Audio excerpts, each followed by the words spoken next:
Esto va un poco de la mano de lo que estábamos hablando en la charla anterior. Vamos a hablar un poco de SecOps. La idea es, ahora ya hablando de toda la parte de integración del ciclo de vida, ahora vamos a hablar de lo que es justamente la automatización de todo esto dentro del circuito normal. Eh, Vamos a hablar contenido que ya vimos, pero bueno, vamos a intentar profundizar un poco.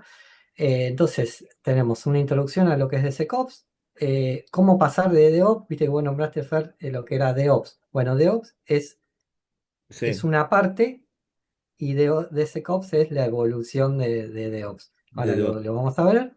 Después tenemos las herramientas de DevSecOps, vamos a mostrar algunas, ya hablamos de lo que era SaaS, DaaS y SSA, voy a mostrar un ejemplo de cada una. Vamos a hablar de política de control, algo muy importante que pasa desapercibido en todos los proyectos.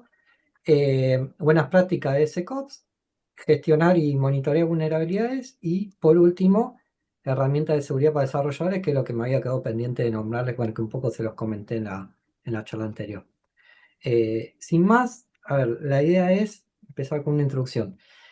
Originalmente cuando hablábamos de Ops, hablamos de que había un equipo de desarrollo desarrollando y un equipo de operaciones que era el que gestionaba toda la implementación, bueno, monitoreo de todo lo que era la otra pata que no era desarrollo. Con el avance de la seguridad en el concepto de Giblet que ya estábamos hablando de que se quiere meter antes, la seguridad se metió dentro de DevOps y dijo, bueno, ahora me meto en el medio y soy Sec. Entonces entramos a DevSecOps. ¿Qué es esto? Bueno, en realidad es lo que veníamos charlando, es incluir la seguridad en el medio de los dos equipos que ya estaban funcionando, pero sin ser un stopper.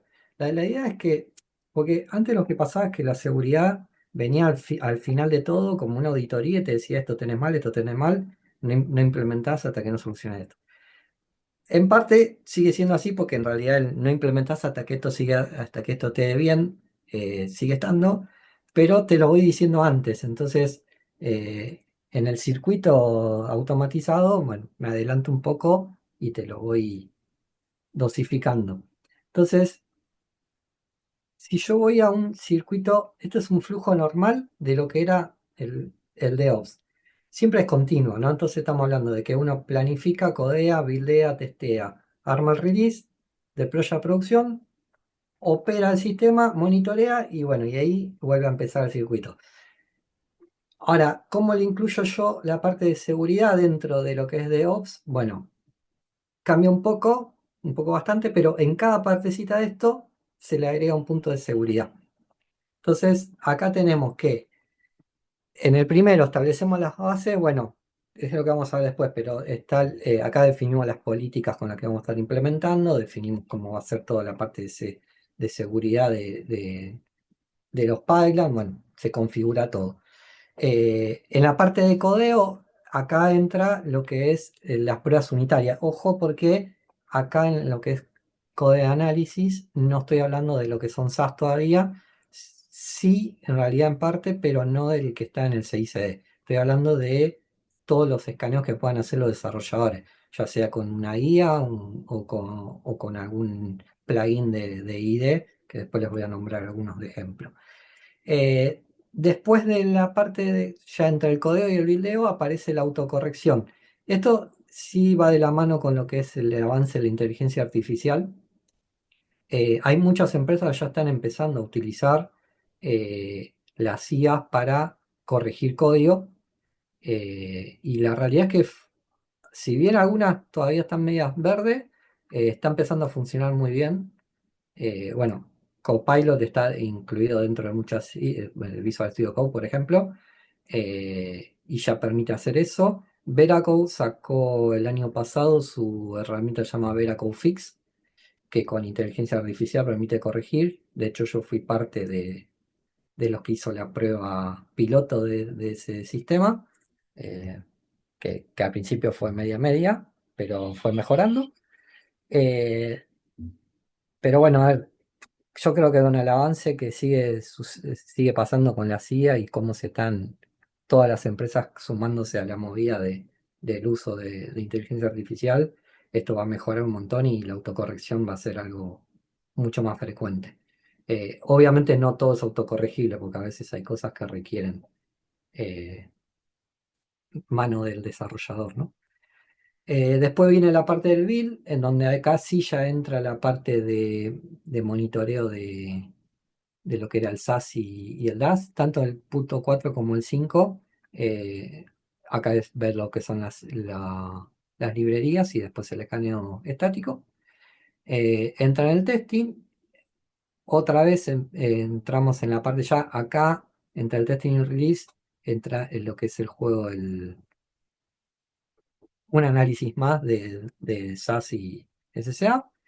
Y después dentro del release y el deploy ya entra la parte de lo que es el DAS, o sea que son las pruebas dinámicas, que sería como un simil pentest, pero automatizadas, ¿no? Que después voy a mostrar un ejemplo de uno. Después tenemos entre el deploy y la operación, tenemos lo que sería el monitoreo, el refuerzo de la configuración, que es un poco lo que hablamos en la charla pasada, la configuración de la nube, eh, análisis de uso de usuario con monitoreo y alerta para justamente ver patrones. Y después lo que es alertas de posibles vulnerabilidades en ese monitoreo, ¿no? Entonces, este es lo que sería la evolución del flujo de Ops a DevSecOps. Ya yendo al punto de lo que son pruebas SAS, voy a dar un ejemplo a ver, habíamos hablado muy por arriba, ahora les voy a mostrar. A ver, Guildix es una herramienta de código abierto que nos permite detectar secretos en repositorios Git. Eh, es muy común que yo tenga, bueno, es más común de lo que parece, eh, que haya claves hardcodeadas. A veces porque están en etapas de desarrollo o porque son archivos que uno no va a subir a producción o no se van a ver. Pero bueno, la ideal es que, lo ideal no, lo esencial, diría, es que nunca haya credenciales hardcodeadas y sean levantadas de un Secret Manager, como lo que habíamos hablado anteriormente. Esta herramienta te permite hacer este tipo de escaneos. Muchas veces van a generar falso positivo porque el patrón que usa para escanear es buscar palabras claves dentro de cómo está hecha la asignación de variables. Entonces, si yo tengo algo que diga módulo de contraseña, o password section o algo así, leyó la palabra password y me va a decir, ok, esto es una buena idea, y capaz que en realidad era el título de la página. Pero bueno, generalmente no lo son. Y acá hay un ejemplo de cómo se ejecuta, más allá que esto es la ejecución como manual. eh, esta herramienta se puede integrar fácilmente en un Jenkins o en un Azure DevOps o cualquier herramienta de CI/CD que estén usando. Eh, y bueno, acá justamente detectó acá un token que está hardcodeado. Entonces, acá hay como varios ejemplos de cómo se presenta la misma información, ¿no? Tenemos una visión web, una visión por lo que sería consola, el detalle de dónde lo encontró en deploy.xml, la línea en la que lo encontró, bueno, en la vulnerabilidad. Y este era el código, ¿no? Eso en cuanto a estático. Después, en cuanto a lo que son las pruebas DAS, el escaneo dinámico. Acá hay un montón de opciones pagas, la mayoría son opciones pagas, les diría, pero hay algunas herramientas open source, código abierto, o no tan código abierto en algunos casos. Un ejemplo es la de OWASP, que se llama WhatsApp, que esto permite también detectar vulnerabilidades comunes como inyección SQL, cross-site scripting, y generar reportes. Em, esta herramienta se puede integrar sin problema. A ver, de esta herramienta no puedo mostrar un ejemplo porque sería medio raro, pero lo que sí les muestro es cómo interactúa esta herramienta con lo que sería el sistema. Yo tengo el navegador, a través del navegador yo mando request HTTP y HTTPS al servidor, eh, y obtengo una respuesta. Bueno, lo que hace SAP es meterse en el medio. SAP con Z, no interpreten SAP comercial. Em, lo que hace SAP es meterse en el medio y modificar ese requerimiento que yo le envié al servidor. Entonces, toma lo que está acá en el navegador, lo reinterpreta, lo cambia y se lo manda al servidor. Y después muchas veces pasa con lo mismo con la respuesta. Cuando el servidor responde, modifica algo, o no necesariamente modifica, sino que captura información para decirte información sensible que pudo haberse filtrado antes de volvérsela al navegador. Perdón que tengo mucha tos. Esto es WhatsApp. Y en lo que es prueba SSA, tenemos el más común. Si se quieren meter en este mundo, esta es la mejor, a mi gusto, la mejor herramienta open source para analizar librerías, que es OWASP Dependency Check. Y esto tiene un montón de formas de ejecutarse. Acá lo que le estoy mostrando es un reporte generado por consola, o sea, se ejecuta por línea de comando y te devuelve un reporte HTML. También te lo devuelve en consola, pero te devuelve un reporte HTML en donde te dice las librerías que tenés, eh, la vulnerabilidad, que son vulnerables, que la vulnerabilidad, ahora les comento un poco qué es, la severidad y a qué vulnerabilidad pertenece esto. Entonces, les explico un poco qué son estos dos numeritos de acá. La CWE es una lista de vulnerabilidades conocidas, pero específica. Por ejemplo, si yo tengo un 259. CW 259 es credencial hardcodeada. Entonces, en las pruebas estáticas van a ver mucho cuando ejecutan. Si tengo una credencial hardcodeada, me va a tirar CW 259. Eso está bien para lo que son vulnerabilidades de código, que no tiene una referencia, entonces tienen una lista de vulnerabilidades. La CVE, a diferencia de la CWE, es un ID único que corresponde a una librería o algo particular.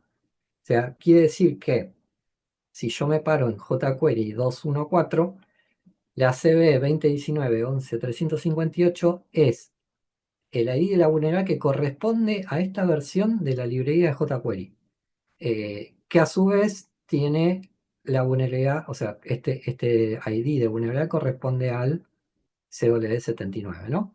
Esto lo pueden ver en la página de NIST, ahí está toda la información. La mayoría de las IDEs que tienen, por ejemplo, si ustedes integran un SNIC, por ejemplo, o el mismo Dependency Check, les va a dar un link con la vulnerabilidad y ustedes pueden ir a ver ejemplos de cómo está hecha la solución, ejemplos de cómo puede ser explotada. Hay un montón de información en este sitio, tanto de la librería en sí como de la vulnerabilidad, ¿no? Eh, Ahora, en cuanto a librerías, hay un poquito más que quiero charlar, que es, porque esto me lo preguntan siempre, que es, ok, yo trabajo mucho con librerías y muchas veces no tengo forma no están actualizadas, porque capaz que la, la típica, WordPress. WordPress es una herramienta que está constantemente siendo atacada por hackers. Entonces, van a ver que capaz que la librería que estoy teniendo, el WordPress que tengo actualmente, y capaz que justo hoy se le encontró una vulnerabilidad en una librería nueva, en una función nueva que tiene, y todavía no hay una remediación. Entonces, ¿cómo hago yo para atacar eso si todavía no tengo una actualización? Bueno, hay un montón de formas. WordPress es un caso particular, ¿no? Pero si yo trabajo en un proyecto más personal, hay un montón de formas de solucionar esto. Y la idea es un poco aclarar ese punto. Entonces yo, por ejemplo, lo primero que tengo que hacer es identificar la raíz del problema. Eh, si yo tengo una vulnerabilidad en una librería, ese código que está siendo vulnerado se está ejecutando, ¿qué tan crítico es? Eh, ¿Tengo forma de bypasearlo? Entonces, ahí, una vez que ya localizo todo, porque también pasa que a veces la vulnerabilidad no está en la librería que estoy usando, sino en una librería que esa librería está usando, porque esa también es muy común. Eh, lo que yo use también tiene dependencias, las librerías que baje. Y esa dependencia puede ser que no estén actualizadas. Bueno, este se puede volver un árbol infinito, ¿no? Entonces, lo importante es que una vez que tenga identificado esto, si no tiene actualización, a ver, si hay actualización, lo mejor es actualizar. Muchas veces va a pasar que cuando te dicen, che, no, no puedo actualizar porque esta aplicación es de hace 2 años y, y si actualizo tengo que modificar todo. Bueno, ahí se tiene que ver la forma de mitigarlo, aislarlo o, en el cuyo caso, reemplazarlo por otra opción, ¿no? Pero esos son más o menos los 4 puntos de formas de remediarlo. Mitigarlo o aislarlo sería evitar que se corra. Mitigarlo sería implementar un control adicional que te diga, por lo menos avísame cuando es explotado, para atacarlo de forma manual. Y una vez que está válida, una vez que está hecho la remediación de acuerdo a estos puntos, se tiene que validar con nuevas pruebas y hacer pruebas manuales. Pasando a lo que son políticas de control, yo cuando hago la implementación de un CI/CD en un circuito de SecOps, muchas veces hay que tener presente de cómo va a ser el circuito, o sea, qué política va a tener.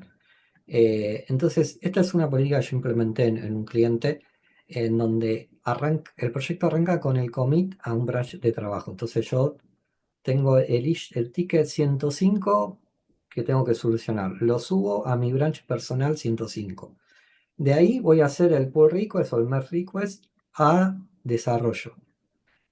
Cuando yo hago ese pull request a desarrollo, automáticamente tengo ahí asociado una ejecución del pipeline de seguridad con la herramienta que yo disponga. Si falla la política, o sea, se le define una cantidad de reglas, ¿no? De reglas de decir, ok, si me encontraste vulnerabilidad high o critical, hace fallar la política. Si me falla la política, eh, pasamos a la parte de corregir los findings. Si se corrigen los findings, se actualiza, se hace de nuevo el commit, se pasa, listo. Todo ese flujo hasta que la política no falle, el pull request se hace ok y se completa el merge a desarrollo y bueno, después se sigue.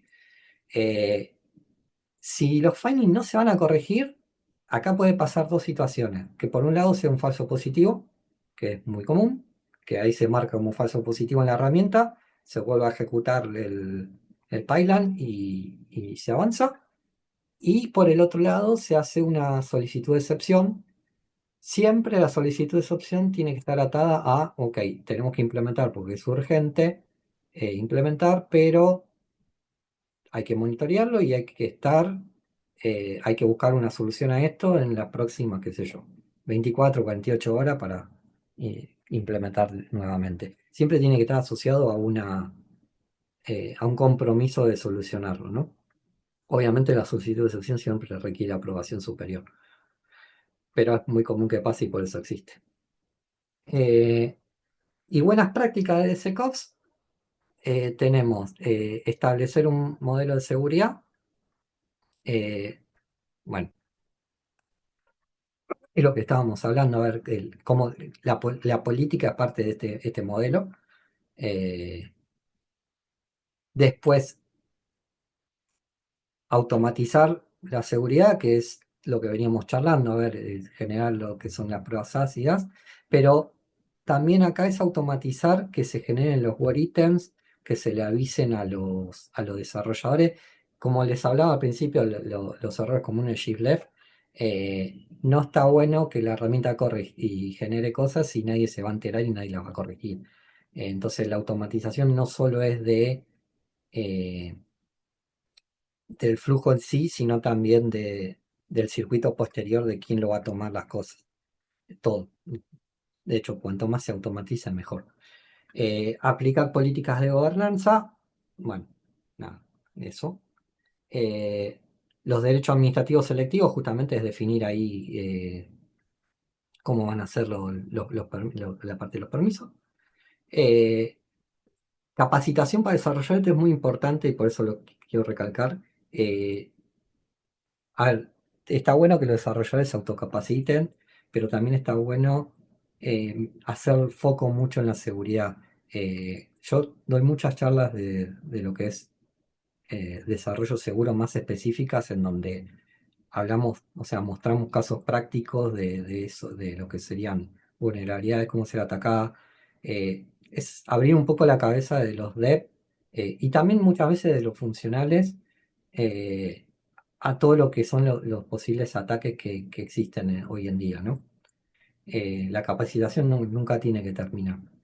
Y una estrategia de segmentación, bueno, es un tema de cómo vamos a estar generando los diferentes permisos en cada etapa, ¿no? No quiero entrar mucho en detalles de eso.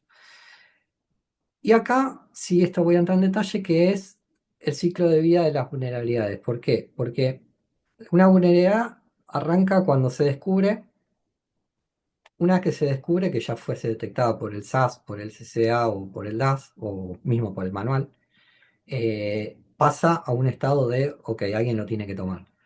Para que alguien lo tome, lo primero que tengo que hacer es priorizarlo. O sea que se va a priorizar según el impacto, la complejidad y el tiempo de mitigación. Si es algo muy crítico, generalmente va a ser, a- hay que atacarlo mucho antes que algo de media, ¿no? Indistintamente si me va a llevar más tiempo, porque generalmente el ruido que puede provocar es mucho mayor. Eh, una vez que está priorizado, se pasa a lo que es la mitigación o remediación. Se arma un plan diciendo en el próximo sprint lo hacemos o en este sprint lo hacemos. Y en el medio también la idea es, si esto está productivo, se generan medidas temporales, como puede ser monitoreo activo hasta que se remedie. Una vez que está remediado, se verifica tras la remediación nuevamente con pruebas. De ser posible, cuando estamos atacando casos particulares, yo no le dejaría al azar de una prueba de nuevo automatizada, sino que estaría bueno incluir una prueba también eh, específica sobre eso que se hizo para verificar que esté todo ok, pero generalmente el estático y el dinámico y el SSA cubrirían sin problema. Y por último, y esto no lo van a ver en muchos lados, pero es algo que yo instigo a que se haga, que es generar documentación de lo que se remedió. ¿Por qué? Porque puede volver a pasar y porque va a volver a pasar, siempre vuelve. Entonces es importante siempre generar lecciones aprendidas a todas las vulnerabilidades. Y por último, los últimos dos puntos que quiero charlar es, como desarrollador, ¿qué herramientas puedo utilizar para seguridad? Bueno, acá les traje cuatro opciones. Estas cuatro opciones son de uso semi gratuita, por así decirlo. En realidad depende si check Spotbox y Bandit se pueden usar sin problema. Snyk, hay que registrarse en el sitio de Snyk y tiene algunas limitaciones, pero también nos va a permitir trabajar con la seguridad en nuestra propia IDE. Todas estas herramientas se pueden implementar, no son difíciles de implementar. Si van a OWASP van a tener un montón de información de cómo hacerlo. Y por último, y esto es lo que les comentaba anteriormente. OWASP presenta una guía de seguridad con lista de verificación, ejemplos, plantilla y más. Todo eso está dentro del Security Knowledge Framework, que es un sitio aparte, pero que es propio de OWASP. Y ahí les dejé el QR por si no quieren escribir todo ese chirimbolo que está ahí.